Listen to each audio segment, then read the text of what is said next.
Hello, Namaskar guys. Welcome in our YouTube channel. I Rasna Chaudhary and today we are discussing about the structure of the eye and physiology of the eye.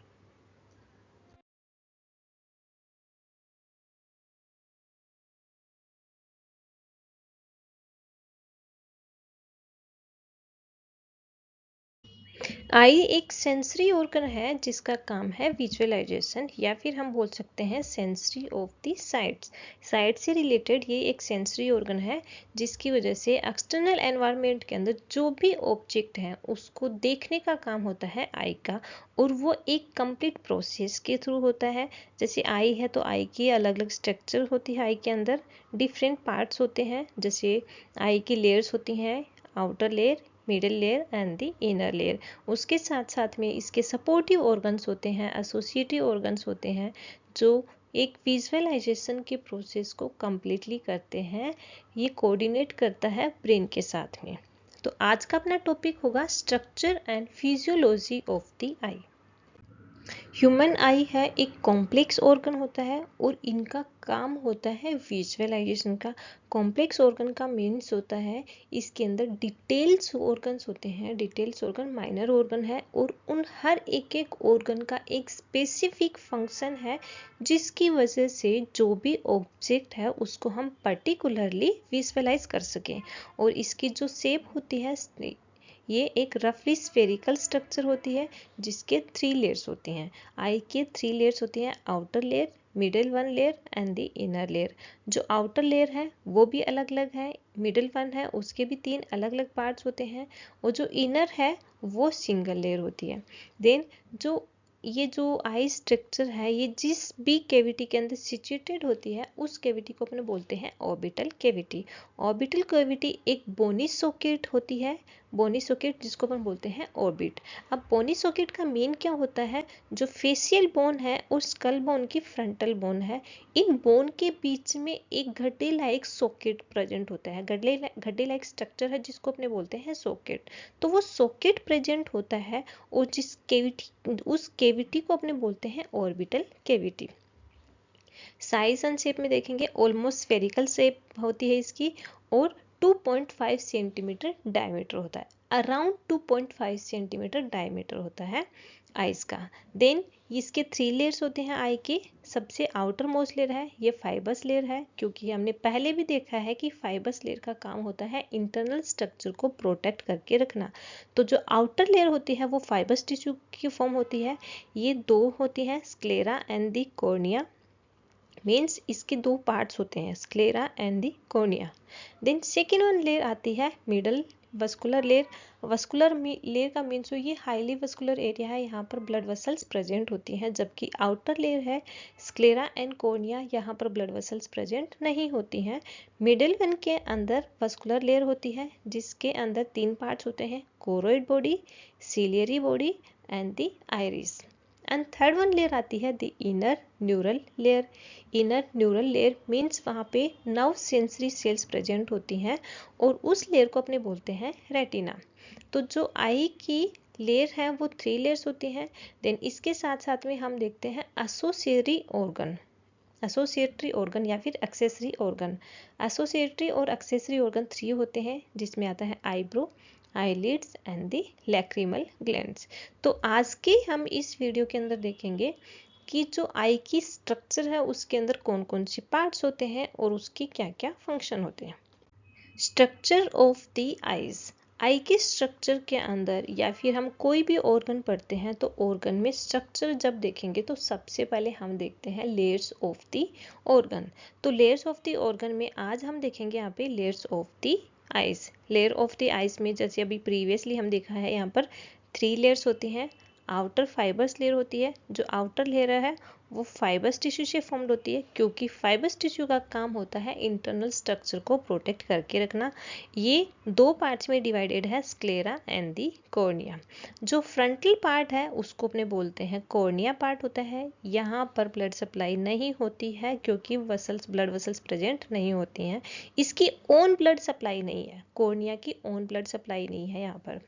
जो frontal part है यह है cornea, और उसके बाद में जो posterior और लेटरल पार्ट है, ये जो ब्लू कलर का दिखाई दे रहा है पोस्टीरियर एंड लेटरल पार्ट, ये है स्क्लेरा। तो जो आउटर लेयर है उसके दो पार्ट्स होते हैं, एंटीरियर और फ्रंटल पार्ट को अपने बोलेंगे कॉर्निया, और जो पोस्ट लेटरल और पोस्टीरियर पार्ट को हम बोलते हैं स्क्लेरा पार्ट।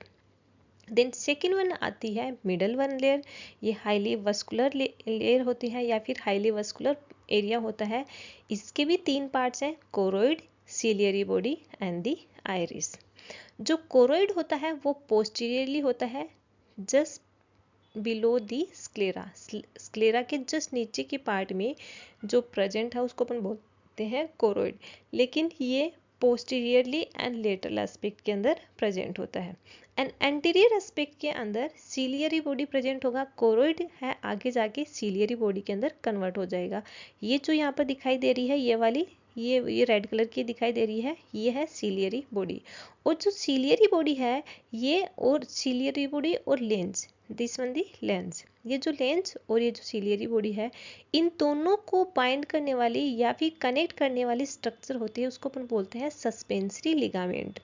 जो सीलियरी बॉडी है लेंस के साथ में कनेक्ट रहती है थ्रू दी सस्पेंसरी लिगामेंट। और जो सीलियरी बॉडी है इसके आगे की साइड में in front of the lens यहाँ पर आती है, उस स्ट्रक्चर को अपने बोलते हैं आइरिस। तो मिडिल वन जो लेयर है उसके थ्री पार्ट्स होते हैं, जो सबसे आगे की साइड में होता है just in front of the lens, उसको अपने बोलते हैं आइरिस। आइरिस के थोड़ा सा पीछे की साइड में जहाँ जो लेंस है, लेंस के लेटरल एस्पेक्ट के अंदर जो पार्ट होता है उसको अपने बोलते हैं सीलियरी बॉडी, और सीलियरी बॉडी सस्पेंसरी लिगामेंट के थ्रू लेंस के साथ में कनेक्ट कर रही है। और उसके बाद में जो पोस्टीरियर एस्पेक्ट के अंदर आ रहा है उसको अपने बोलते हैं कोरोइड प्रोसेस, कोरोइड प्रोसेस। तो middle one layer three layers हैं। देन थर्ड वन आती है द इनर न्यूरल लेयर। जो इनर न्यूरल लेयर है यानी यहाँ पर नर्व सेल्स प्रेजेंट होती हैं, और जो नर्व सेल्स प्रेजेंट होती हैं न्यूरोसेंसरी सेल्स प्रेजेंट होती हैं, जिनका काम है जो भी परसेप्शन हुआ है उसकी इंफॉर्मेशन को ब्रेन तक कैरी आउट करने का काम होता है। तो जो रेटिना है, रेटिना जो इनर मोस्ट लेयर है उसको अपने बोलते हैं रेटिना, और जो ऑब्जेक्ट है वो डायरेक्टली फोकस कर रहा है यानी जो इमेज फॉर्म होती है वो होती है रेटिना का एक जो मिडिल वन पार्ट है जिसको अपन बोलते हैं macula lutea. Macula lutea part होता है मिडिल वन पार्ट, वहाँ पर फॉर्म होती है इमेजेस, यानी जो लेंस है जो रिफ्लेक्ट करता है इमेजेस को, एक अपोजिट इमेज को फॉर्म कर रहा है, वो फोकस कर रहा है रेटिना पे। तो ये आती है layers of the eyes. Then ये जो आइरिस है मिडिल वन लेयर है, इसकी जो आइरिस है, आइरिस जो लेंस के जस्ट आगे की साइड में या फिर इन फ्रंट ऑफ दी इसके साइड में प्रेजेंट है, तो ये क्या कर रहा है यहाँ पर दो चेंबर को फॉर्म कर रहा है, anterior chamber and the posterior chamber. जो लेंस के आगे की साइड में लेंस और आइरिस के बीच में प्रेजेंट है ये है पोस्टीरियर चेंबर, और उसके बाद में जो आइरिस और कॉर्निया के बीच में प्रेजेंट है यह है पोस्टीरियर चेंबर। और ये एंटीरियर और पोस्टीरियर चेंबर है, इसको अपने बोल सकते हैं एक्वस ह्यूमर चेंबर, क्योंकि यहाँ पर जो फ्लूइड रहता है उसको अपन बोलते हैं एक्वस ह्यूमर फ्लूइड। ये कंटिन्यूसली यहाँ पर सर्कुलेटिंग करता रहता है एक्वस ह्यूमर फ्लूइड।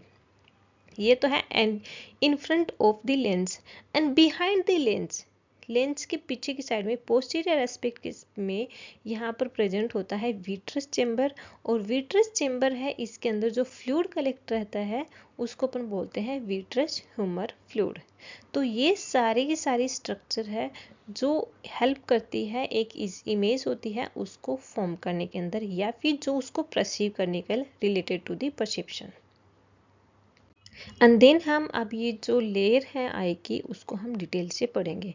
जैसे आउटर मोस्ट लेयर है, आउटर फाइबर्स लेयर है जिसके दो पार्ट होते हैं स्क्लेरा एंड दी कॉर्निया। जो स्क्लेरा पार्ट है वो लेटरल एंड पोस्टीरियर एस्पेक्ट को फॉर्म कर रही है, वहीं पे जो कॉर्निया है ये जो आगे का पोर्शन है इन फ्रंट पोर्शन है उसको फॉर्म कर रही है। तो हम देखते हैं स्क्लेरा क्या है। स्क्लेरा एक वाइटिस एरिया होता है, जैसे ये आइस के अंदर चारों तरफ ये वाइटिस पार्ट दिखाई दे रहा है, इसको अपने बोलते हैं स्क्लेरा पार्ट। स्क्लेरा पार्ट होता है और ये आई बॉल के सराउंडिंग में रहता है। This sclera is a wide protective layer of tissue that cover most of the eye ball. जो आई बॉल है उसको कवर करके रख रहा है, वाइट पार्ट है। It made up of the dense connective tissue mainly collagen and the elastic fiber. ये dense connective tissue से फॉर्म्ड होता है, क्योंकि फाइबर्स टिश्यू है तो डेफिनेटली डेंस टिश्यू रहेगा, डेंस कनेक्टिव टिश्यू से फॉर्म्ड रहेगा और इसके अंदर प्रेजेंट होते हैं collagen and the elastic fiber. These sclera's main function are to protect the eye and maintain its shape। अब ये जो स्क्लेरा है वाइटिस पार्ट है, इसका काम होता है आई को प्रोटेक्ट करना और इसकी शेप एंड साइज को मेंटेन करने का काम है। The sclera or whitish of the eye form the outermost layer of the posterior and lateral aspect of the eyeball and its continuation anteriorly with the transparent cornea। अब ये जो sclera है ये lateral part and posterior aspect को form कर रहा है eye ball का, लेकिन एंटीरियर एस्पेक्ट के अंदर जो एक ट्रांसपेरेंट पार्ट होता है उसको फॉर्म कर रहा है कॉर्निया। तो एंटीरियर एस्पेक्ट के अंदर जो कलर रहेगा वो ट्रांसपेरेंट कलर रहेगा, ये है कॉर्निया पार्ट, लेकिन पोस्टीरियर और लेटरल पार्ट के अंदर ये वाइटिश फॉर्म कर रहा है, वो है sclera. Sclera consists of a firm fibrous membrane that maintain the shape of the eye and give attachment to the extrinsic muscles of the eyes। अब ये जो स्क्लेरा है इसका काम होता है, फाइबरस मेम्ब्रेन है उसको इसकी वजह से जो आई की शेप एंड साइज है उसको मेंटेन करना, और ये मेंटेन करने में ये कंटिन्यूसली अटैच रहती है एक्सटीरियस मसल्स ऑफ द आई। जो एक्सटीरियस मसल्स ऑफ द आई है ये नंबर में 6 होती हैं, जिसके अंदर फर्स्ट वन होता है superior rectus muscles, then inferior rectus muscles, superior oblique muscles, inferior oblique muscles, medial rectus muscles and the lateral rectus muscles। जैसे superior rectus muscles जो upper parts में present है, this one the superior rectus muscles, and then इसके बाद में inferior rectus muscles, this is the superior rectus muscles and the inferior rectus muscles। then आता है superior oblique muscles, ये जो superior रेक्टस मसल्स है इसके अप साइड के अंदर प्रेजेंट है, ये है superior oblique muscles and the inferior oblique muscles, this one the inferior oblique muscles. Then lateral rectus muscles, this one the lateral rectus muscles, and next one आती है middle rectus muscles. Middle rectus muscles this one middle rectus muscles. और जो ये yellow colour का दिखाई दे रहा है ये है ऑप्टिक नर्व्स। ऑप्टिक नर्व जो आई की इंफॉर्मेशन है ब्रेन के सेरेब्रल कॉर्टेक्स में ऑक्सीपिटल लोब के अंदर लेके जाती है, वो है optic nerve related to the vision. और ये जो ऑप्टिक नर्व के जस्ट अबोव साइड में यहाँ पर प्रेजेंट है उसको अपने बोलते हैं मीडियल रेक्टस मसल्स। तो ये नंबर में 6 नंबर में होती हैं, 6 होती हैं, ये जिसको अपन बोलते हैं 6 एक्सट्रिंसिक मसल्स ऑफ द आई। जो स्क्लेरा है इनके सबके साथ में अटैच में रहता है, जिसकी वजह से ये आई है उसकी साइज एंड शेप को मेंटेन कर सके। देन एंटीरियर एस्पेक्ट के अंदर एक ट्रांसपेरेंट स्ट्रक्चर होती है, उसको अपने बोलते हैं cornea. Anteriorly the sclera continues as a clear transparent epithelial membrane the cornea। जो एंटीरियर एस्पेक्ट के अंदर ये एपिथेलियल लाइनिंग होती है, मेम्ब्रेन होती है, उसको अपने बोलते हैं कॉर्निया। और ये कलर के अंदर ट्रांसपेरेंट होता है, मीन्स इसका कोई भी कलर नहीं होता है। और पोस्टीरियर और पोस्टीरियरली ये पीछे की साइड में वाइटिश कलर को फॉर्म करती है, स्क्लेरा को फॉर्म करेगी। The cornea is a transparent dome shaped front part of the eye that cover the iris and pupil। अब देखो ये जो अपनी कॉर्निया है ये ट्रांसपेरेंट कलर का होता है और एक डोम शेप्ड फंडस शेप या फिर डोम शेप टाइप का होता है।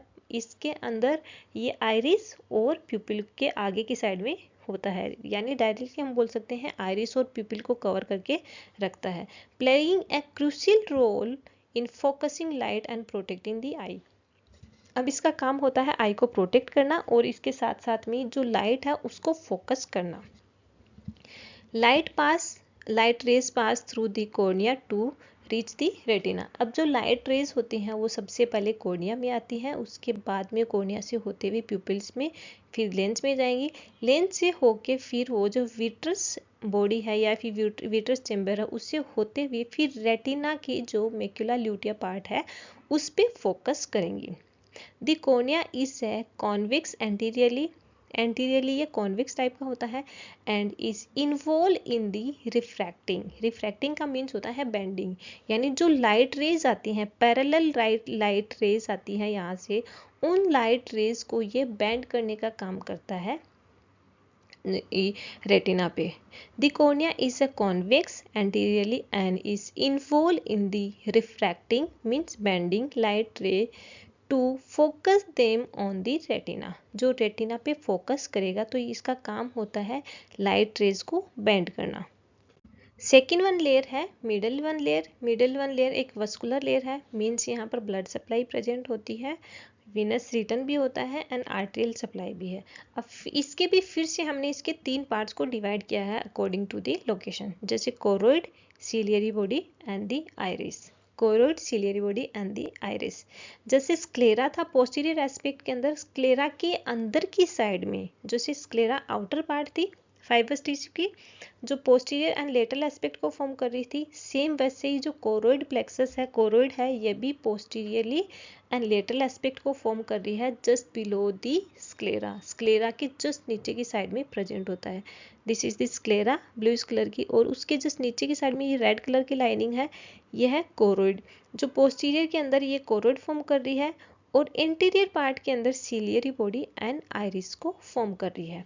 तो जो मिडिल वन है उसके भी 3 लेयर्स होते हैं, choroid, ciliary body and the iris. तो अब सबसे पहले हम देखेंगे कोरोइड जो जस्ट बिलो दी स्क्लेरा है at the lateral and the posterior aspect. The choroid is a thin layer of the tissue that's part of the eye's middle one layer. जो sclera है एक थिन लेयर होती है tissue की और जो middle layer का पार्ट है। It is made up of the blood vessels that supply oxygen and nutrients to the retina.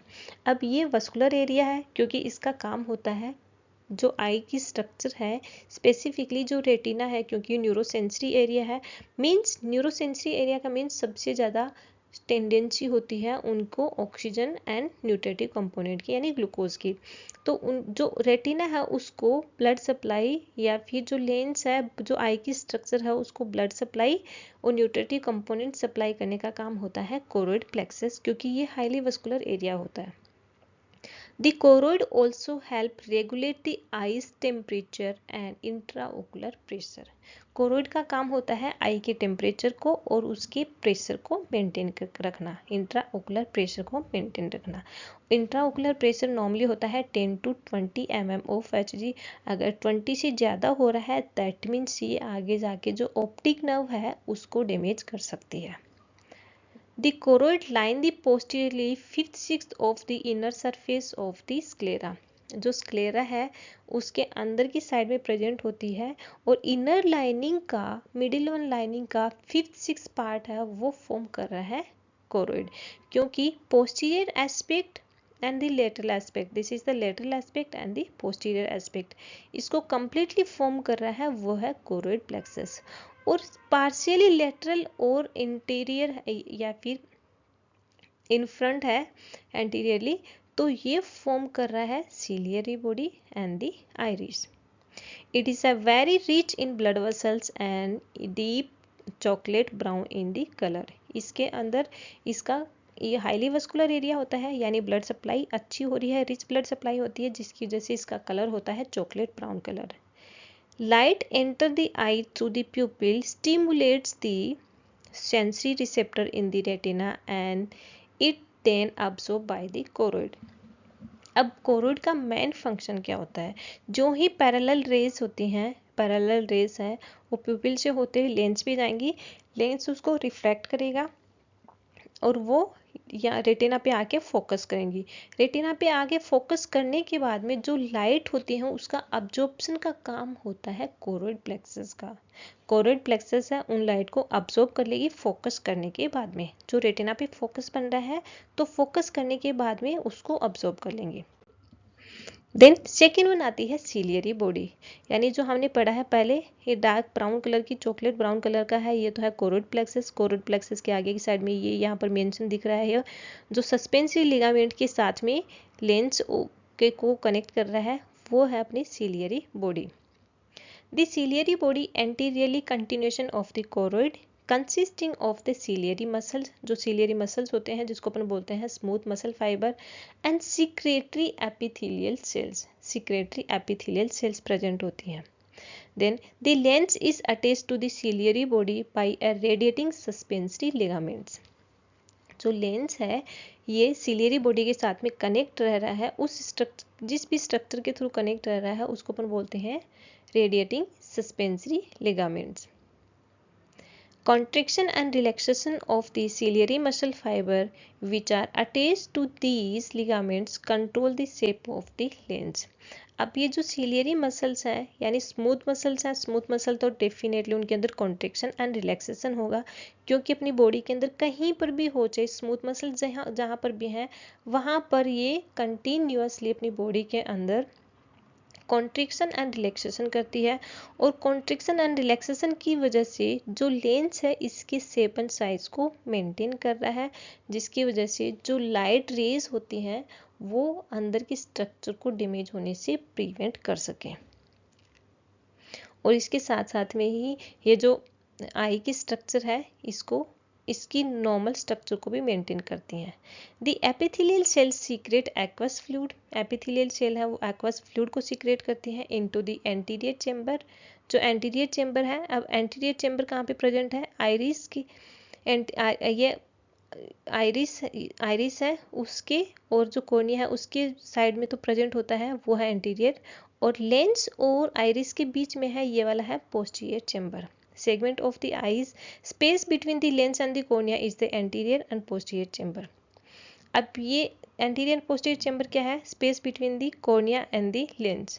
लेकिन फिर भी anterior chamber कौन सा है, posterior chamber कौन सा है, इसको भी differentiate कर सकते हैं। जैसे iris और cornea के बीच में जो space है उसको अपने बोलते हैं anterior chamber, और जो iris और lens के बीच में है उसको अपने बोलते हैं posterior chamber। और ये जो सिलियरी बॉडी है ये कंटिन्यूसली एक्वस फ्लूइड को सीक्रेट करती रहती है, जो कंटिन्यूसली यहाँ पे बिल्डअप हो रहा है।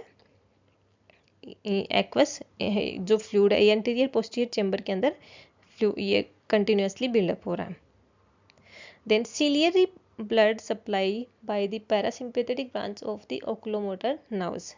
जो सिलियरी बॉडी है वो ciliary body supply by the parasympathetic branch of the oculomotor nerve. जो ओकुलोमोटर नर्व यानी क्रेनियल नर्व्स हैं, नंबर 3 की क्रेनियल नर्व्स है उसके रिस्पॉन्स उसकी वो सप्लाई करती हैं सिलियरी मसल्स को, और उसका रिस्पॉन्स होता है पैरासिम्पैथेटिक रिस्पॉन्स। एंड जो थर्ड वन पार्ट आता है मिडिल वन लेयर का वो है यहाँ पर आइरिस। आइरिस आता है just in front of the lens, lens की आगे की साइड में प्रेजेंट है, उसको अपने बोलते हैं iris. The iris is the visible colored part of the eye and extend anteriorly from the ciliary body behind the cornea and in front of the lens. Iris divided the anterior segment of the eye into the anterior and posterior chamber which contain aqueous fluid secreted by the ciliary body. अब ये जो iris है कहाँ पे present है, in between the cornea and the lens, lens और cornea के बीच में प्रेजेंट है आइरिस। जो कॉर्निया है ये फाइबस टिश्यू की आउटर मोस्ट लेयर है उसका पार्ट है, उसके जस्ट बाद में आती है मिडल वन टिश्यू, तो मिडिल वन लेयर है मस्कुलर टिश्यू, ये पार्ट है आइरिस। आइरिस के आगे के अंदर की साइड में प्रेजेंट होता है लेंस। तो जो आइरिस है यहाँ पर ये एंटीरियर एंड पोस्टीरियर चैम्बर को फॉर्म कर रहा है। एंटीरियर चैम्बर होगा कॉर्निया और आइरिस के बीच में, वहीं पे पोस्टीरियर चैम्बर है ये है आइरिस एंड लेंस के बीच में, और यहाँ पर कंटिन्यूसली एक्वस फ्लूइड है वो सीक्रेट होता रहता है, बिल्डअप हो रहा है, जो सीक्रेट होता है सिलियरी बॉडी के थ्रू। देन हम मिडिल वन लेयर के बाद में देखते हैं inner most layer. Inner most layer जो न्यूरोसेंसरी एरिया होता है उसको अपने बोलते हैं नर्वस टिश्यू। नर्वस टिश्यू से प्रेजेंट होती है वो लेयर है retina. The retina is the light sensitive tissue lining the back of the eye that convert light into the nerve signals which are the which are then sent to the brain via the optic nerve enabling visions। अब ये जो inner most layer है, इस layer को अपने बोलते हैं retina, लेकिन ये प्रेजेंट होती क्या है, एक लाइट सेंसिटिव टिश्यू होती है। मीन्स ये नर्व टिश्यू से फॉर्म्ड होती है। और नर्व टिश्यू का काम क्या होता है, जो ही रिफ्लेक्शन आएंगे यानी पैरेलल रेज हैं वो बेंड हो रही हैं रेटिना पे फोकस कर रही हैं बेंड होने के बाद में, तो वहाँ पर ये कोज कर रही है, नर्व सिग्नल को कोज करेगी, जिसकी वजह से एक्शन पोटेंशियल होगा। और एक्शन पोटेंशियल की वजह से वहाँ से जो ऑप्टिक नर्व है ये रिस्पॉन्स लेके जाएगी ब्रेन के पास में। अब ये ब्रेन के पास में रिस्पॉन्स लेके जा रही है, तो पहले तो लेके जाएगी सेरेब्रल कॉर्टेक्स के ऑक्सीपिटल लोब के अंदर लेके जाएगी, वहाँ पे विजन प्रोसेस होगा। विजन प्रोसेस होने के बाद में वहाँ से आता है सेरिबेलम के अंदर, और सेरिबेलम का काम होता है बैलेंस मेंटेन करता है, कोऑर्डिनेशन एंड बैलेंस को मेंटेन करता है in between the both eyes. Then it is composed of the several layer of the nerve cell bodies. अब ये जो रेटिना है इसके अंदर सेवरल लेयर्स होती हैं नर्व सेल बॉडीज की, एंड देयर एक्सोन, जहाँ पर उसके एक्सोन प्रेजेंट होते हैं। जैसे कोरोइड प्लेक्सस है, मिडल ऑन लेयर है कोरोइड प्लेक्सस पोस्टीरियर एस्पेक्ट के अंदर, this is the choroid plexus. Outer part है ये तो स्क्लेरा है। देन उसके बाद में कोरोइड प्लेक्सस के जस्ट बाद नीचे की साइड में प्रेजेंट होती है, उसको अपन बोलते हैं पिगमेंटेड रेटिकुलर एपिथेलियम। और पिगमेंटेड रेटिकुलर एपिथेलियम के भी नीचे की साइड में प्रेजेंट होती है this one the light brown colour. जैसे डार्क ब्राउन कलर है ये तो यहाँ पे मेंशन कर रखा है पिगमेंटेड एपिथेलियम नर्व सेल्स, और उसके जस्ट नीचे के साइड में लाइट ब्राउन कलर का ये मेंशन कर रखा है this one the neurosensory epithelium. इसका काम होता है एक्शन पोटेंशियल को कोज करना, और उसके बाद में इसका यहाँ से एक ऑप्टिक नर्व निकलती है, क्योंकि एक स्पॉट ऐसा होता है जिसको अपन बोलते हैं डार्क स्पॉट, और डार्क स्पॉट वो एक एरिया होता है वहाँ पे न्यूरोसेंसरी सेल्स प्रेजेंट नहीं होती है, वहाँ पर ऑप्टिक नर्व होती है। वो ऑप्टिक नर्व उसके रेस्पॉन्स को लेके ब्रेन के पास में जाएगी। It is composed of the several layers of the nerve cell bodies and their axons lining of the pigments layer of epithelial cell which attach to the choroid। अब choroid से जो lining करती है वो है रेटिकुलर पिगमेंटेड एपिथेलियम, उसके just नीचे की साइड में प्रेजेंट होती है वो न्यूरोसेंसरी एपिथेलियम सेल प्रेजेंट होती है। The light sensitive layer consists of the sensory receptor cells, जिसके अंदर प्रेजेंट होते हैं रोड्स एंड दी कॉन्स, जो ब्राइट लाइट और डिम लाइट के अकॉर्डिंग फंक्शन करते हैं। विच कंटेन फोटोसेंसिटिव पिगमेंट्स, जिसको अपने बोलते हैं फोटोसेंसिटिव पिगमेंट्स। अब ये जो फोटोसेंसिटिव पिगमेंट्स हैं ये क्या करते हैं, जो लाइट रेस है उसको नर्व इम्पल्सस के अंदर कन्वर्ट कर देंगे, जिसकी वजह से एक्शन पोटेंशियल होगा, और वो जो रिस्पॉन्स है ऑप्टिक नर्व है ब्रेन तक लेके जाएगी। अब जो रेटिना होती है, जो पोस्टीरियर एस्पेक्ट के अंदर तो थिकेस्ट पार्ट होता है, और जो थिनेस्ट पार्ट होता है वो होता है just below the ciliary body, and part होता है वहां तक, और उसके जस्ट नीचे की साइड में जो सिलियरी बॉडी प्रेजेंट है ये इस सिलियर बॉडी के जस्ट नीचे की साइड में यहाँ पर थिनेस्ट पार्ट होता है रेटिना का, जबकि थिकेस्ट पार्ट प्रेजेंट होता है पोस्टीरियर एस्पेक्ट के अंदर। और पोस्टीरियर एस्पेक्ट के अंदर सेंट्रल पार्ट के अंदर प्रेजेंट होता है मैक्युला ल्यूटिया पार्ट, जहाँ पर फोकस बनता है, जो भी इमेज होती है पैरेलल रेज आती हैं लेंस के थ्रू, वो फोकस कर रही है मैक्युला ल्यूटिया पार्ट्स के अंदर। और मैक्युला ल्यूटिया के पार्ट के पास में भी एक प्रेजेंट होता है, मैक्युला ल्यूटिया के सेंटर पार्ट के अंदर प्रेजेंट होता है फोविया सेंट्रलिस, और ये जो फोविया सेंट्रलिस है इसके अंदर सिर्फ और सिर्फ कॉन्स प्रेजेंट होते हैं, जबकि इसके एंटीरियर एस्पेक्ट के अंदर प्रेजेंट होते हैं रोड्स एंड कॉन्स, दोनों प्रेजेंट होते हैं। Retina thickest posteriorly and thinner and just behind the ciliary body.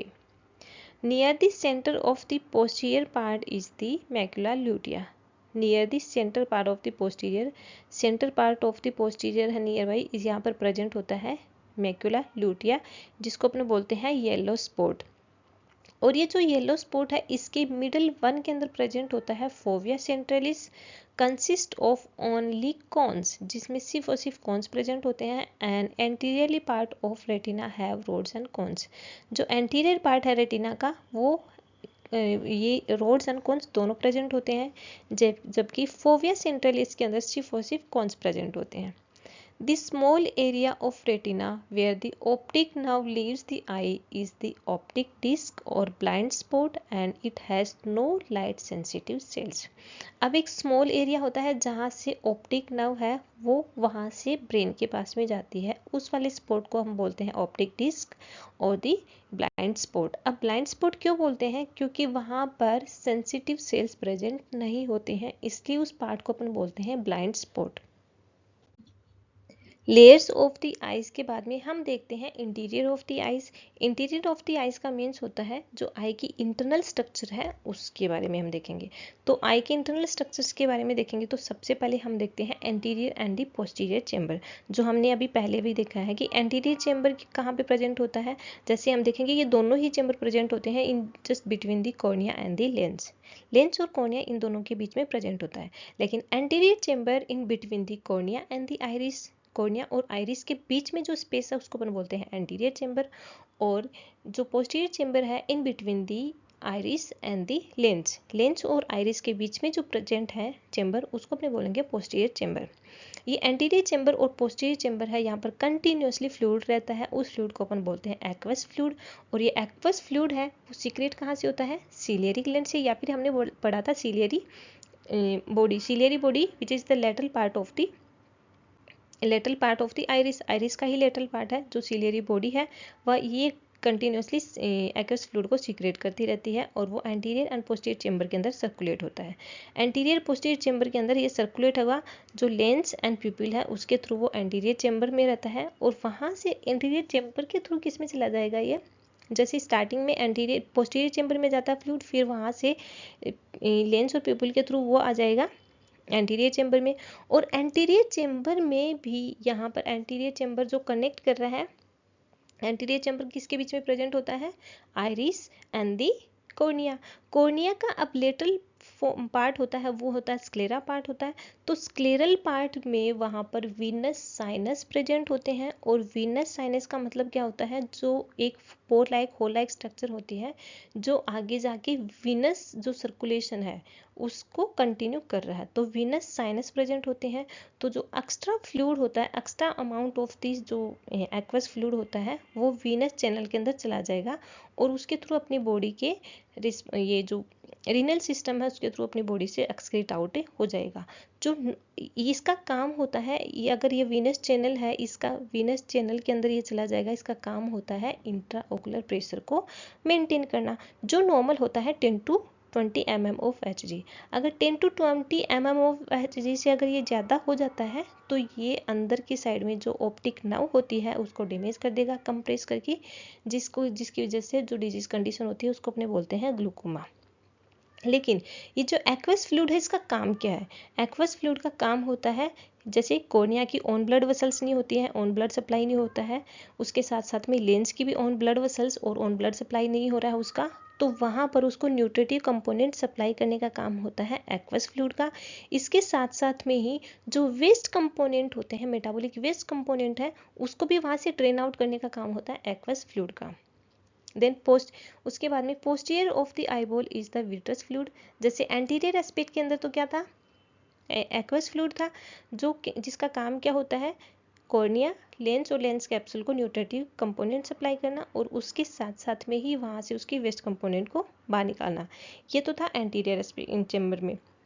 लेकिन बिहाइंड दी या फिर पोस्टीरियरली दी लेंस, लेंस के पीछे की साइड में भी एक चेंबर होता है उसको अपन बोलते हैं विट्रस चेंबर और विट्रस ह्यूमर। इसके अंदर जो फ्लूइड रहता है उसको अपन बोलते हैं विट्रस फ्लूइड, जो colourless transparent jelly like substance होता है। कलरलेस ट्रांसपेरेंट एक जेली लाइक सब्सटेंस होता है और इसका काम भी होता है इंट्रा ओकुलर प्रेशर को मेंटेन करना, जिसके अंदर 99% होता है वाटर कंपोनेंट, देन उसके साथ साथ में सोल्ट एंड म्यूकोप्रोटीन प्रेजेंट होती है और इसका काम होता है इंट्रा ओकुलर प्रेशर को मेंटेन करना।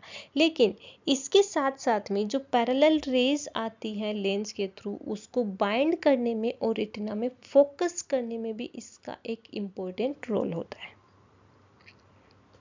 देन हम देखते हैं blood supply to the eyes. Eyes को ब्लड सप्लाई किसके थ्रू होता है? जैसे हमने पहले देखा था, आइज को blood supply to the head and neck, उसके अंदर थी carotid artery, common carotid artery, जिसमें दो ब्रांचेज होते हैं, internal carotid artery and the external carotid artery. Internal carotid artery की एक ब्रांच है जिसको अपन बोलते हैं ऑफ्थेल्मिक आर्टरी, वो सप्लाई करती है। जैसे इंटरनल कैरोटिड आर्टरी है, वहाँ से ऑफ्थेल्मिक आर्टरी रिलीज होगी, या फिर डायरेक्टली हम देखते हैं आर्च ऑफ आउटा से रिलीज होती है coronary carotid artery. Arch of outta से कैरोटिड आर्टरी रिलीज होती है। ये कॉमन कैरोटिड आर्टरी है, राइट साइड की और लेफ्ट साइड की होती हैं। आगे जाके ये एक्सटर्नल और इंटरनल के अंदर कन्वर्ट हो जाएंगी। तो एक्सटर्नल तो है, ये फेस एंड स्कल को सप्लाई करती है, वहीं पे जो इंटरनल है वो आई एंड ब्रेन को सप्लाई कर रही है। तो जो इंटरनल आर्टरी है, इंटरनल कैरोटिड आर्टरी है, इसकी एक ब्रांच है ऑफ्थेल्मिक आर्टरी, यानी डायरेक्टली नाम से पता ophthalmic related to the eyes. Ophthalmic artery है वो सप्लाई करती है आइज को, लेकिन इसकी भी दो ब्रांचेस होती हैं, एक होता है सीलियरी आर्टरी और सेकंड होता है central retinal artery. Ciliary artery है जो आपने पढ़ा था, सीलियरी बॉर्डर जो मस्कुलर लेयर होती है, मिडल वन लेयर होती है, उसको सप्लाई करती है सीलियरी आर्टरी, और यहीं से सीलियरी आर्टरी एक्वस ह्यूमर को जो सिंथेसिस सीक्रेट करती रहती है, क्योंकि उसी एक्वस ह्यूमर में nutritive component oxygen and glucose है, इसी सीलियरी आर्टरी के थ्रू वो उसके अंदर लेके जाती है, जो लेंस एंड कोर्निया को सप्लाई करती है। और सेकेंडरी आता है रेटिनल आर्टरी, जिसको अपन बोलते हैं सेंट्रल रेटिनल आर्टरी, जो रेटिना के पार्ट को सप्लाई करेगी, यानी इनर मोस्ट लेयर को सप्लाई कर रही है वो सेंट्रल रेटिनल आर्टरी है, और जो आउटर मोस्ट लेयर और इसके साथ साथ में ही मिडिल वन लेयर को सप्लाई कर रही है वो है ciliary artery. Ciliary artery middle one layer को डायरेक्टली सप्लाई कर रही है, और उसके साथ साथ में इनडायरेक्टली एक्वस फ्लूइड के साथ साथ में ये सप्लाई कर रही है कॉर्निया एंड दी लेंस को। Then venous return through the central retinal vein के थ्रू venous return होता है, which eventually empty into the deep venous sinus, जो डीप विनस साइनस के अंदर चली जाएगी, और वहाँ से जो ब्रेन का विनस ब्लड आ रहा है उसके थ्रू ही ये वापस विनस चैनल में आ जाएगा। लेकिन जो एक्वस फ्लूइड के अंदर ये जो सीलियरी बॉडी फॉर्म करी थी एक्वस फ्लूइड, तो उसमें जैसे मिडिल वन लेयर का और जो आउटर लेयर है उसका जो हम बोल सकते हैं वेस्ट कंपोनेंट है या वीनस ब्लड है, वो जाता है स्क्लेरेटिक वीनस साइनस के थ्रू अपनी बॉडी के वीनस चैनल में चला जाएगा। एंड देन ब्लड सप्लाई के बाद में हम देखते हैं nerve supply to the eyes. Nerve supply to the eyes के अंदर यहाँ पर नर्व सप्लाई होती है आई जो ऑप्टिक नर्व है उसके थ्रू होगा। The nerve supply of the optic nerve originate in the retina and they convert to form the optic nerve about 0.5 centimeter to the nasal side of the macula lutea. This is the macula lutea. Macula lutea और nasal side means lateral aspect. जो lateral aspect में nasal side से या फिर macula lutea से एक जो nerve release होती है एक blind spot से। blind spot का मतलब क्या है? जहाँ से nerve cells प्रेजेंट नहीं होती हैं, वहाँ से nerve cells आपस में एक साथ में फॉर्म करेंगी, और वहाँ से ऑप्टिक नर्व जाती है, और वो ऑप्टिक नर्व रिस्पॉन्स को लेके जाती है इन दी सेरिब्रम के अंदर। They pass backward and medially through the posterior part of the orbital cavity. Posterior part of the orbital cavity, orbital cavity यानी जिस कैविटी के अंदर आई सिचुएटेड होता है उसको अपने बोलते हैं ऑर्बिटल कैविटी, और ऑर्बिटल कैविटी में भी पोस्टीरियर एस्पेक्ट से ये पीछे की साइड से जाती है ऑर्बिटल कैविटी से। Then they pass through the optic foramina of the sphenoid bone into the cranial cavity and join at the optic chyma। अब देखो ये क्या है? Optic foramina. Optic foramina means I की जो जैसे स्फेनोइड बोन होती है, स्फेनोइड बोन के अंदर एक फोरामिना यानी होल लाइक स्ट्रक्चर होती है, वहाँ से ये ऑप्टिक नर्व बाहर की साइड में ब्रेन के अंदर जा रही है, उसको अपने बोलते हैं ऑप्टिक फोरामिना। क्रेनियल कैविटी में चले जाइए और क्रेनियल कैविटी में जाके वहाँ पर ये ऑप्टिक चाइमा को फॉर्म कर रही है। जैसे यहाँ से ये आई से जा रही है, आई से ये वाली जो स्ट्रक्चर निकल रही है, यहाँ से जो ओपनिंग दिख रही है हल्की सी ओपनिंग, इस ओपनिंग को अपने बोलते हैं ऑप्टिक फोरामिना। ऑप्टिक फोरामिना से ये स्फेनोइड बोन प्रेजेंट होती है पीछे की साइड में, यहाँ पे पोस्टीरियरली आई की पोस्टीरियरली में यहाँ पे स्फेनोइड बोन प्रेजेंट होती है। वहाँ से एक होल लाइक स्ट्रक्चर होती है, उसको अपन बोलते हैं ऑप्टिक फोरामिना। ऑप्टिक फोरामिना से ये क्रेनियल कैविटी के अंदर एंटर करेगी दोनों साइड से, जैसे राइट एंड लेफ्ट साइड की क्रेनियल कैविटी में एंटर करेंगी, और ये जो आगे फिर एक जगह पे दोनों आपस में मिल रही हैं, कम्युनिकेट कर रही हैं, इस वाले स्ट्रक्चर, उसको अपन बोलते हैं ऑप्टिक चाइमा। दोनों जो ऑप्टिक नर्व है, दोनों साइड से जो ऑप्टिक नर्व आ रही है एक जगह पे आके कम्युनिकेट हो रही है, उस स्ट्रक्चर को अपने बोलते हैं ऑप्टिक चाइमा। उस पॉइंट को अपने बोलेंगे optic चाइमा। Then they pass through the optic foramina of the sphenoid bone into the cranial cavity and join at the optic chyma. The nerves proceed backwards as optic tract to the lateral genuinal. The nerve proceed backwards as optic tract to the lateral geniculate bodies of the thalamus. और उसके बाद में ये जो optic tract के through कहाँ पे जाएगी, to the lateral geniculate body of the thalamus.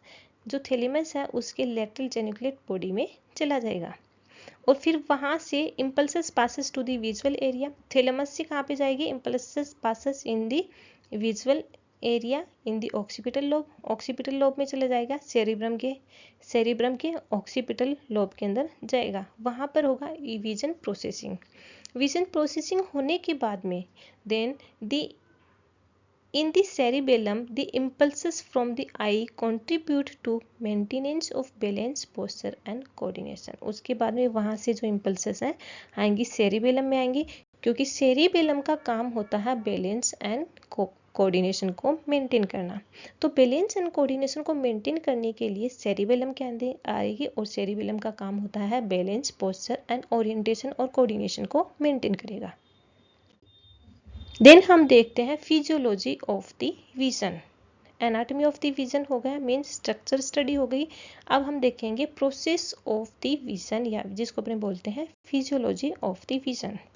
And now हम देखते हैं physiology of the site. Physiology of the site का मीन्स क्या होता है, जैसे पैरेलल रेज आती हैं या फिर beam of the white lights होती हैं, वो कैसे कॉर्निया पे आएंगी, लेंस पे कैसे करती हैं, उसके बाद में रेटिना पे फोकस हो जाएगा। रेटिना से जो फोकस होने के बाद में जो इलेक्ट्रिकल सिग्नल्स होती हैं, क्योंकि रेटिना के अंदर रोड्स एंड कोन्स से फोटो रिसेप्टर्स प्रेजेंट होते हैं, वो इलेक्ट्रिकल सिग्नल्स के अंदर कन्वर्ट कर देंगे लाइट को, और वहाँ से जो इलेक्ट्रिकल सिग्नल्स हैं उनको जो ऑप्टिक नर्व है वो ब्रेन के पास में लेके जाएगी विजुअल परसेप्शन एरिया के अंदर। विजुअल परसेप्शन एरिया जो होता है सेरेब्रल कॉर्टेक्स का ऑक्सीपिटल रीजन। इस कंप्लीट प्रोसेस को अपन बोलते हैं फिजियोलॉजी ऑफ द साइट या फिर way of the sight. The physiology of sight involve light entering the eyes being focused by the cornea and lens on to the retina. जैसे ही light entry करेगी cornea पे आएगी, cornea से फिर वो लेंस में जाएगी। अब लेंस और कॉर्निया ये क्या करते हैं, उसको जो रेज होती हैं उसको बाइंड करेंगे, और बाइंड करने के बाद में रेटिना पे फोकस कर देंगे। और रेटिना पे प्रेजेंट होते हैं रोड्स एंड कोन्स, जिसको अपन बोलते हैं फोटो रिसेप्टर्स। फोटो रिसेप्टर यानी जो लाइट आ रही है उसको रिसीव करने वाले रिसेप्टर्स रोड्स एंड कोन्स होते हैं। ये रोड्स एंड कोन्स हैं, इस लाइट को इलेक्ट्रिकल सिग्नल्स के अंदर कन्वर्ट कर देंगे। इलेक्ट्रिकल सिग्नल्स में कन्वर्ट करने के बाद में जो ऑप्टिक नर्व है इसके रिस्पॉन्स को लेके, इसकी जो भी स्टिमुलाई है इसको लेके जाएगी ब्रेन के विजुअल परसेप्शन एरिया के अंदर। ये तो है नॉर्मल फिजियोलॉजी। अब हम देखते हैं जो लाइट है या फिर जो रेज होती हैं वो कैसे कैसे कलर उनका अफेक्ट हो रहा है। जैसे कोई भी ऑब्जेक्ट है वो तो रेड कलर का है, तो वो रेड कलर का क्यों दिख रहा है, क्या रीजन है, वो हम देखते हैं normally. The light wave travel at the speed of the 3 lakh kilometre पर सेकेंड। 3 लाख किलोमीटर पर सेकेंड के अकॉर्डिंग ही ये लाइट ट्रेवल करती है। The white light is a combination of all the colour of the visual perception. जो white light होती है उसके अंदर सारे कलर प्रेजेंट होते हैं। Then red color has the longest wavelength and the violet has the shortest wavelength. जो red colour होता है उसके सबसे जो वेवलेंथ होती है सबसे लंबी होती है, और वहीं पे जो वॉयलेट कलर है वो सबसे सॉर्ट होती है। अब देखो इसके अंदर हम देखते हैं जैसे beam of the white light, जो beam of the white light है, अब ये जो वाइट लाइट मतलब इस वाइट लाइट का मीन्स है इसके अंदर सारे के सारे कलर प्रेजेंट होते हैं, विजुअल स्पेक्ट्रम प्रेजेंट होता है वाइट लाइट के अंदर सारे का। अब उसको किसी भी ग्लास प्रिज्म के अंदर से हम उसको वो जो लाइट है उसको हम एंटर करवाते हैं, तो वहाँ से वो आगे जाके एक स्पेक्ट्रम को फॉर्म करते हैं, रेनबो को फॉर्म करेंगे विजुअल परसेप्शन में, या फिर हम बोल सकते हैं विजुअल स्पेक्ट्रम को फॉर्म करेंगे यानी रेनबो।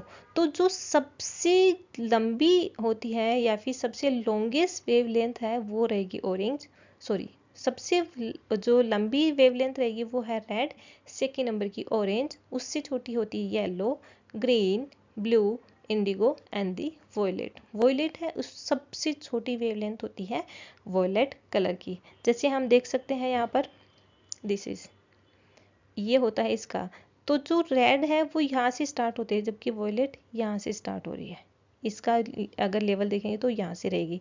तो जो सबसे हाईएस्ट होती है, सबसे लॉन्गेस्ट होती वेवलेंथ रहेगी वो रेड कलर की होगी, एंड सबसे लोवेस्ट रहती है वो होती है वॉयलेट कलर की।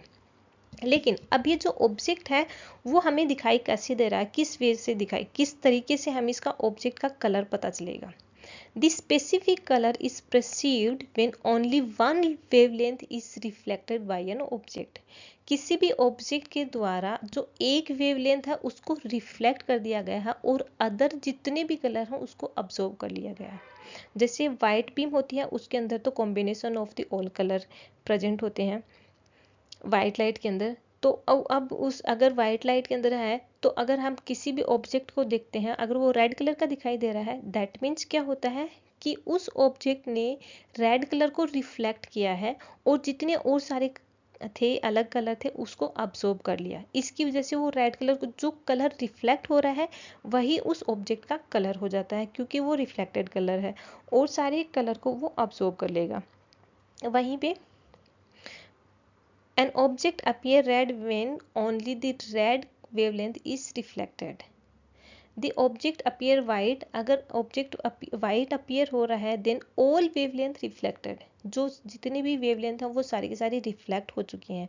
और अगर black color दिखाई दे रहा है then जितने भी wavelength है वो सारी की सारी absorbed हो चुकी हैं, इसकी वजह से उसका कलर black दिखाई दे रहा है। The black when they are all wavelength are absorbed, जितनी भी वेवलेंथ है अगर वो अब्सॉर्ब्ड हो गई है तो ये इंडिकेट करती है कलर ब्लैक को, और अगर जितनी भी वेवलेंथ है वो सारी सारी रिफ्लेक्ट कर रही हैं तो वो डायरेक्टली इंडिकेट कर रही हैं वाइट कलर को। जैसे ये पीछे वाला ये जो पेज है ये अपने को वाइट कलर का दिखाई दे रहा है, वाइट कलर का दिखाई दे रहा है, इसका मतलब क्या है कि इस ऑब्जेक्ट की जितनी भी वेवलेंथ है उसने सारी वेवलेंथ है वो सारी की सारी वेवलेंथ रिफ्लेक्ट हो गई हैं, जिसकी वजह से ये वाइट दिखाई दे रहा है। और अगर कोई ऑब्जेक्ट ब्लैक दिखाई दे रहा है दैट मीन्स वहाँ पर जितनी भी वेवलेंथ है वो सारी की सारी अब्सॉर्ब हो गई हैं, उसकी वजह से वो ब्लैक कलर दिखाई दे रहा है।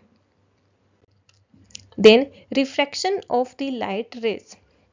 अब हम देखेंगे कि जो लाइट रेज है वो कैसे रिफ्रैक्ट हो रही हैं। The process involved in producing a clear image are refraction of the light rays. जो clear image बन रही है वो किसकी वजह से बन रही है, refraction of the light rays, जो light rays है उसके refraction की वजह से, जिसकी वजह से changing the size of the pupil and adjustment of the lens for near vision, जिसकी वजह से जो pupil है उसकी साइज चेंज हो रही है और जो लेंस है उसका एडजस्टमेंट हो रहा है जो नियर विजन के लिए। When the light rays pass from one density to a different density medium, they are bent and focused light rays.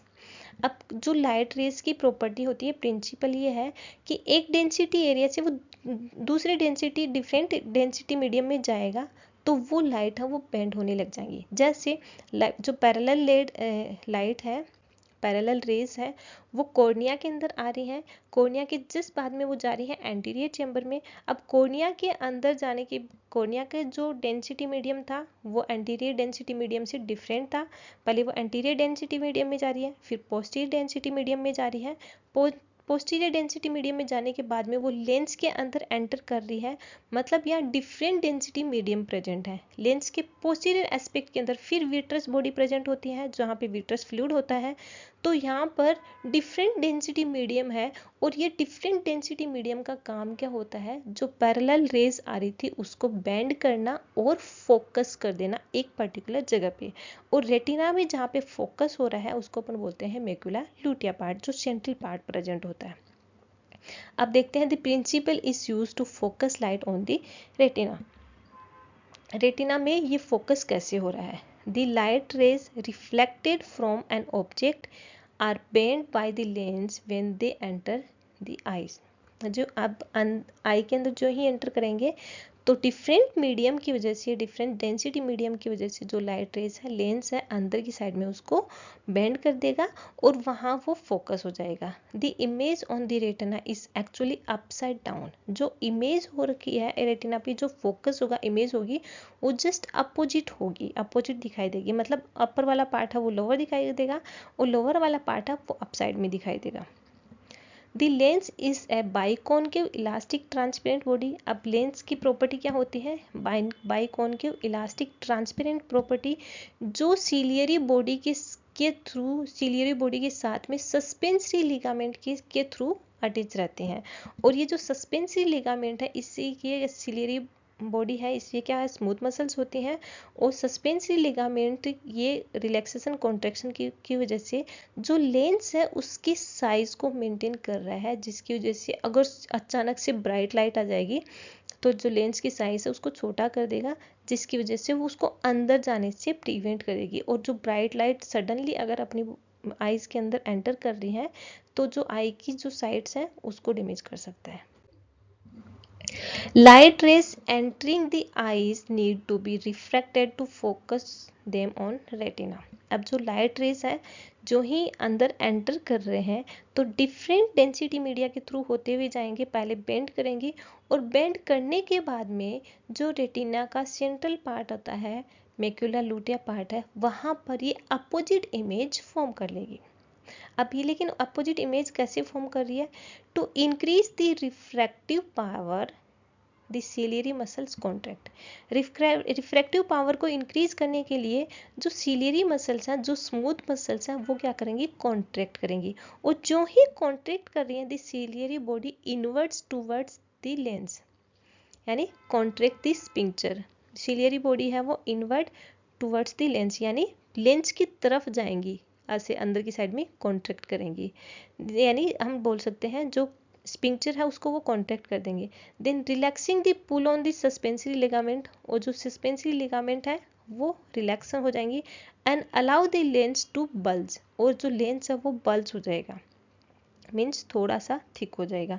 Increase the lens convexity, जिसकी वजह से लेंस की कॉन्वेक्सिटी है वो बढ़ जाएगी। अगर लेंस की कॉन्वेक्सिटी बढ़ रही है, this focus light rays from near object on the retina, जिसकी वजह से जो लाइट है वो नियर दी रेटिना वहाँ पे फोकस हो जाएगा। When the ciliary muscles relax, अब पहले तो सिलियरी मसल्स कॉन्ट्रैक्ट थी, अब अगर सिलियरी मसल्स रिलैक्स हो जाएंगी तो वापस वो अपनी पहली वाली पोजीशन में आ जाएंगे, मतलब बैकवर्ड आ जाएंगे। पहले तो क्या किया था उसने, इनवर्ड मूव किया था, कॉन्ट्रैक्शन की वजह से वो इनवर्ड मूव किया था, जिसकी वजह से लेंस थोड़ा सा बल्ज हो गया, और लेंस बल्ज हो गया मतलब उसकी कॉन्वेक्सिटी बढ़ गई है। कॉन्वेक्सिटी जो ही बढ़ेगी तो यहाँ पर उसकी डेंसिटी है वो चेंज हो जाएगी, और अंदर की साइड में जो पैरेलल रेज आते हैं वो बेंड हो जाएंगी। बेंड होने के बाद में वो रेटिना पे फोकस कर देंगे। लेकिन जो ही वो रिलैक्स हो रही हैं, सिलियरी मसल्स रिलैक्स हो रही हैं, वो अपनी पहले वाली पोजीशन में आ जाएंगी। जो लेंस है वो वापस थिनर बन जाएगा, पहले थिकेस्ट बन गया था, making the lens thinner, lens है वापस वो थिन बन जाएगा। The lens is thicker for near vision, near vision के लिए लेंस है वो थिकर बन जाता है, मतलब थिकेस्ट बन जाएगा। And at its thinnest then focus on object at more than 6 metre distance. अगर 6 मीटर डिस्टेंस से ज़्यादा ऑब्जेक्ट की दूरी है तब जो लेंस है वो थिनेस्ट बन जाएगा, मतलब बहुत पतला बन जाएगा। ओके, देन हम देखते हैं साइज ऑफ द प्यूपिल, यानी प्यूपिल की नॉर्मल साइज कब होती है, ब्राइट लाइट के अंदर प्यूपिल की साइज कितनी रहेगी और डार्क लाइट के अंदर नॉर्मल साइज कितनी होती है। और अगर यहाँ पर वेरिएशन आ रहा है, यानी ब्राइट लाइट और डिम लाइट के अंदर चेंज हो रहा है, तो वो क्यों हो रहा है, तो अब हम देखते हैं फिजियोलॉजी ऑफ द प्यूपिल डायलेशन या फिर प्यूपिल साइज। जैसे नॉर्मल प्यूपिल साइज रहती है अडल्ट के अंदर in the bright light 2 to 4 mm, वहीं पे इन द डार्क होती है 4 to 8 mm। जो प्यूपिल की साइज चेंज होती है उसकी वजह से जो आई की जो इंटरनल स्ट्रक्चर है, स्पेसिफिकली सेंसरी रेटिना है, उसको वो प्रोटेक्ट करके रखते हैं। The pupil size influenced by accommodation by controlling the amount of light entering the eyes। जो आइज के अंदर एक स्पेसिफिक अमाउंट ऑफ लाइट की ज़रूरत होती है एंटर करने की, वही अंदर जा पाएगी, जिसकी वजह से ये कॉन्स्ट्रिक्ट एंड डायलेट हो रहा है उसकी वजह से। In a bright light the pupil are constricted. जो ही ब्राइट लाइट होगी तो प्यूपिल कॉन्स्ट्रिक्ट हो जाएंगी, जिसकी वजह से limited amount of the light है वो अंदर जाए और जो सेंसरी रेटिना है उसको डैमेज होने से प्रिवेंट कर सकते हैं। लेकिन वहीं पे जो डिम लाइट होती है उसके अंदर वो डायलेट हो जाती है, क्योंकि डिम लाइट के अंदर सफिशिएंट लाइट अंदर नहीं जा पाएगी तो प्यूपिल डायलेट हो जाएगी, जिसकी वजह से ऑब्जेक्ट को देख सकते हैं। If the pupil were dilate in the bright light, अगर ब्राइट लाइट के अंदर प्यूपिल डायलेट हो रही है तो वहाँ पर बहुत सारी लाइट एक साथ में जाके सेंसरी रेटिना को डैमेज कर सकता है। And in a dim light के अंदर if the pupil were constricted, dim light के अंदर प्यूपिल कॉन्स्ट्रिक्ट हो गए हैं, then insufficient light enter the eye, अपनी आई के अंदर इनसफिशिएंट लाइट जाएगी, जिसकी वजह से जो सेंसरी पिगमेंट्स होते हैं आई के अंदर, लाइट सेंसरी पिगमेंट जिसको अपन बोलते हैं photo sensitive receptor, rods and cones present होते हैं, वो स्टिमुलेट हो जाएंगे, जिसकी वजह से जो ऑब्जेक्ट है उसको हम देख सकते हैं। Then constriction of the circular fibre, जो सर्कुलर फाइबर होते हैं वो अगर वो उनके अंदर कॉन्स्ट्रिक्शन हो रहा है तो प्यूपिल कॉन्स्ट्रिक्ट होंगी, और वहीं पे जो रेडिएटिंग फाइबर है उनके अंदर कॉन्स्ट्रिक्शन हो रहा है तो वो प्यूपिल डायलेट हो जाएंगी। और ये जो सर्कुलर फाइबर और रेडिएटिंग फाइबर है ये आइरिस के ही फाइबर्स होते हैं, जिसकी वजह से अगर कॉन्ट्रैक्शन हो रहा है सर्कुलर फाइबर कॉन्ट्रैक्ट होंगे तो प्यूपिल कॉन्स्ट्रिक्ट हो जाएगी, और रेडिएटिंग फाइबर अगर के अंदर कॉन्स्ट्रिक्शन हो रहा है तो वो प्यूपिल है वो डायलेट हो जाएंगे। एंड देन हम देखते हैं function of the retina. Retina का क्या फंक्शन होता है। जैसे रेटिना की इनर मोस्ट लेयर होती है, सबसे इनर मोस्ट लेयर होती है वो है न्यूरोसेंसरी लेयर्स, यानी वहाँ पर न्यूरोसेंसरी सेल्स प्रेजेंट होते हैं जो लाइट के लिए सबसे ज़्यादा सेंसिटिव सेल्स होते हैं, और वहाँ पर ऑब्जेक्ट है उसका फोकस बनता है। The retina is a light sensitive, जिसको अपने बोलते हैं photo sensitivity, light sensitive layer at the back of the I function to convert light into the electrical signals that the brain interpret as images। जैसे क्या होता है, जो inner most layer होती है रेटिना की, जो होती है न्यूरोसेंसरी लेयर यानी वहाँ पे नर्व सेल्स प्रेजेंट होती हैं, और वो लाइट सेंसिटिव सेल्स होते हैं जिसको अपन बोलते हैं फोटो सेंसिटिविटी सेल। तो फोटो सेंसिटिविटी सेल्स होते हैं, इनका काम होता है जैसे जो ही फोकस बनेगा वहाँ पर इलेक्ट्रिकल सिग्नल्स फॉर्म हो जाएंगे, यानी एक्शन पोटेंशियल होना स्टार्ट हो जाएगा, और एक्शन पोटेंशियल की वजह से जो इम्पल्सेस है optic nerve this one the optic nerve, ये ऑरेंज कलर की दिखती है यहाँ पे, ये है ऑप्टिक नर्व, ये ऑप्टिक नर्व ब्रेन में लेके जाएगी सेरेब्रल कॉर्टेक्स में। अब यहाँ पर जो रेटिना है यहाँ पर प्रेजेंट होते हैं रोड्स एंड कोन्स, जो सेंसिटिव नर्व सेल्स प्रेजेंट होते हैं, रोड्स एंड कोन्स प्रेजेंट होते हैं। जो पेरीफेरी पार्ट होता है रेटिना का, पेरीफेरी पार्ट मीन्स वहाँ पे हाईली वस्कुलर पार्ट जहाँ पर ब्लड सप्लाई ज़्यादा हो रही है, जिसमें आता है lateral and anterior part of the retina. ये दिखाई दे रहा है lateral and anterior part of the retina. यहाँ पर तो प्रेजेंट होते हैं रोड्स, और जो सेंट्रल पार्ट होता है फोविया सेंट्रलिस होता है, उसके अंदर सिर्फ कॉन्स प्रेजेंट होते हैं। इवन जो पेरीफेरी पार्ट होता है उसके अंदर रोड्स एंड कॉन्स दोनों प्रेजेंट होते हैं, और सिर्फ कॉन्स प्रेजेंट होते हैं फोविया सेंट्रलिस के अंदर। जो रोड्स होते हैं वो डिम लाइट सेंसिटिव होते हैं, वहीं पे जो कॉन्स होते हैं वो होते हैं bright light sensitive sales. The light sensitive nerve cells are the rods and cones. Light rays causes chemical changes in the light sensitive pigment in these cells and generate nerve impulses, means action potential in the cerebrum occipital, फिर वहाँ से वो cerebral occipital के अंदर action potential के through optic nerve response लेके जाएगी via the optic nerve के थ्रू सेरेब्रल कॉर्टेक्स में जो भी स्टिमुलाई है वो चली जाएगी। Rods are lighter sensitive than the cones, जो रोड्स होते हैं वो लाइटर सेंसिटिव होते हैं कंपेयर टू दी कॉन्स, क्योंकि ये डिम लाइट के अंदर एक्टिवेट होते हैं। वहीं पे जो कॉन्स होते हैं वो the cones are sensitive to bright light से रिलेटेड सेंसिटिव होते हैं।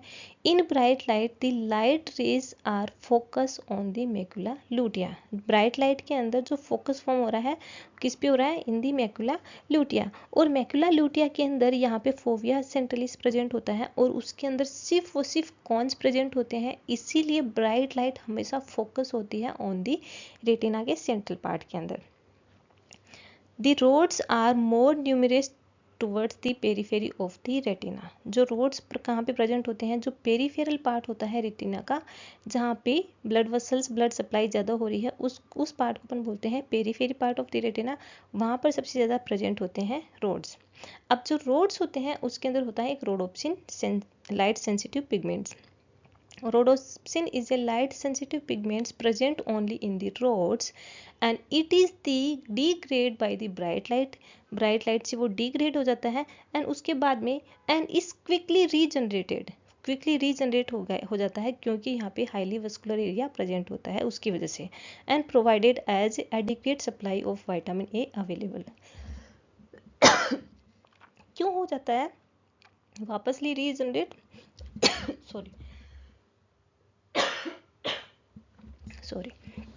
क्योंकि जो ब्लड के अंदर से विटामिन ए उनको अवेलेबल हो जाएगा और उसकी वजह से वो वापस रीजनरेट हो जाते हैं। देन हम देखते हैं विजन प्रोसेस।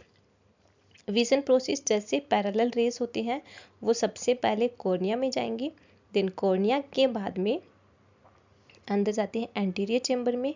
अब कॉर्निया का जो डेंसिटी मीडियम है वो एंटीरियर चेंबर से अलग रहेगा, देन प्यूपिल से होते हुए लेंस में जाएंगे, देन डेंसिटी मीडियम है फिर चेंज हो जाएगा, लेंस के जस्ट बाद में विट्रस बॉडी होती है उसमें जाएंगे, फिर वहाँ पर चेंज हो जाता है इनका डेंसिटी मीडियम, जिसकी वजह से जो पैरेलल रेज हैं वो बैंड कर देंगे और अंदर जाके central part of the retina या फिर मैकुला ल्यूटिया है वहाँ पर जाके फोकस कर लेंगी।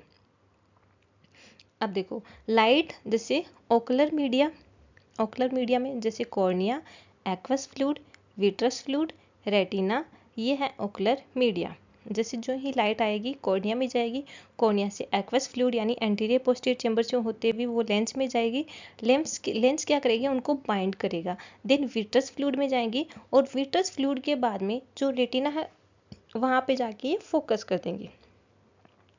देन अब रेटिना के अंदर चेंजेस होगा। रेटिना के अंदर दो तरह के चेंजेस होते हैं, एक तो होता है photochemical changes and second one होता है इलेक्ट्रिकल चेंजेस। फोटोकेमिकल चेंजेस होता है मतलब लाइट से कुछ केमिकल रिएक्शंस फॉर्म हो रही हैं, लाइट से केमिकल रिएक्शन फॉर्म होंगे, जिसमें तो रोडोप्सिन जो विजुअल पर्पल बोलते हैं इसको अपन, रोडोप्सिन एक्टिवेट हो जाएगा एंड लोडोप्सिन एक्टिवेट हो जाएगा। जो रोडोप्सिन होता है वो रोडोप्सिन के अंदर प्रेजेंट होता है एल्डिहाइड और एल्कोहल। एल्डिहाइड रेटिनिन फॉर्म कर रहा है, वहीं पे एल्कोहल वो विटामिन ए को फॉर्म करेगा। ये दोनों ही रिवर्स इन दी डार्क यानी डिम लाइट के अंदर ये रिवर्स हो जाएंगे, वापस एक्टिवेट हो जाएंगे तो रोड्स को फॉर्म कर लेगा। एंड वहीं पे जो इलेक्ट्रिकल चेंजेस हो रहे हैं उसमें क्या होगा, यानी नव कंडक्शन होना स्टार्ट कर देगा, changes in the action potential in the bipolar and ganglionic cells. जो एक्शन पोटेंशियल होगा in the bipolar and the ganglionic cell है उनके अंदर एक्शन पोटेंशियल होना स्टार्ट कर देगा। जो ही एक्शन पोटेंशियल हो रहा है transmission of the impulses through the visual pathway. अब जो इम्पल्सेस हैं यहाँ से इम्पल्सेस हैं वो विजुअल पाथवे के थ्रू, विजुअल पाथवे मतलब जो ऑप्टिक नर्व है उसको लेके जा रही है ब्रेन तक, जिस वे के थ्रू लेके जा रही है उसको अपन बोलते हैं visual pathway. Visual perception by the cerebral cortex, फिर ये ऑप्टिक नर्व है विजुअल पाथवे के थ्रू सेरिब्रम लेके जाएगी और सेरिब्रम के अंदर भी सेरेब्रल कॉर्टेक्स में लेके जाएगी, सेरेब्रल कॉर्टेक्स में भी ऑक्सीपिटल लोब के अंदर वहाँ पर इसको लेके जाएगी, जहाँ पर जाने के बाद में वहाँ पे विजुअल परसेप्शन होगा। विजुअल प्रोसेस कंप्लीट होने के बाद में वहाँ से फिर वही जो वहाँ से वापस सेरिबेलम के अंदर आएगा, सेरिब्रम से सेरिबेलम में आएगा। Visual coordination by the cerebellum to maintain balance posture and the balance posture. अब ये क्या करेगा, यहाँ से जैसे विजुअल ट्रैक्ट के थ्रू सेरिब्रम के अंदर जा रहा है, विजन प्रोसेस होगा, फिर वहाँ से सेरिबेलम में आएगा। सेरिबेलम का काम होता है बैलेंस एंड कोऑर्डिनेशन को फॉर्म करना। तो बैलेंस एंड कोऑर्डिनेशन दोनों आई का बीच में आपस में कोऑर्डिनेशन करेगा, जिसकी वजह से दोनों आई हैं सेम ऑब्जेक्ट को परसीव कर सके, यानी दोनों आईज के बीच में आपस में कोऑर्डिनेशन का फंक्शन करता है। तो ये है कंप्लीट विजन प्रोसेस, जिसमें रेटिना के अंदर दो चेंजेस होते हैं, photochemical changes and the electrical changes. दोनों ही चेंजेस होते हैं।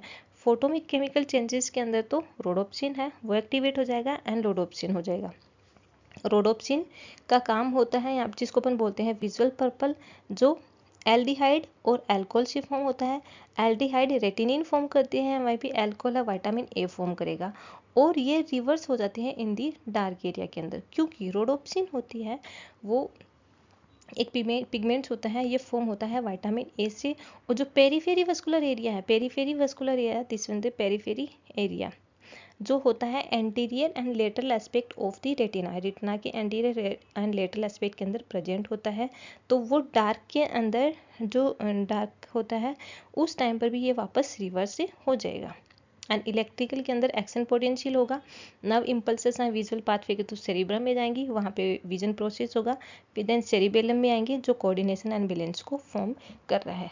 तो ये था आज का अपना टॉपिक, जिसमें हमने देखा है structure of the eyes and completely vision process.